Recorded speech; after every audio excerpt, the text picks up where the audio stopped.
God kan niks met my doen nie. Nee, ek bedoel, God kan niks met my doen as ek vol van myself is nie. In Engels sê ek graag, God cannot paint on a proud canvas.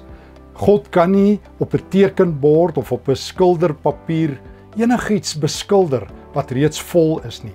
En as ek vol is van myself, as ek te veel van myself dink, te veel op myself fokus, as alles net oor myself gaan, me, myself and I, dan kan God met my niks doen nie.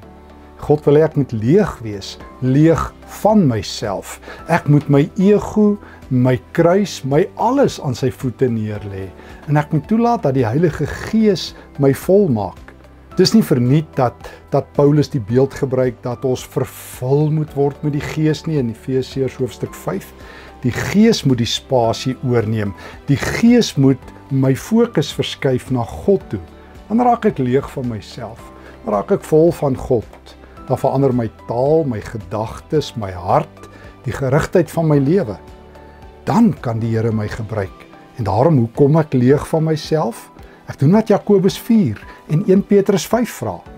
Ek verneder myself voor God. Ek raak kleiner voor God. Ek buig neer voor God.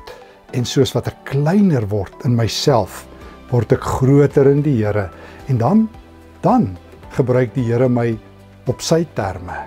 Dan kan ek saam met Johannes die Doper uitroep, daar is die lam van God. Hy moet meer word en ek moet minder word. Mag die Here ons help, sodat ons 'n mooi tekenbord kan wees, wat vol is van die heerlikheid en die eer van die Here. Mag die Here ons vol van homself maak en minder vol van onsself.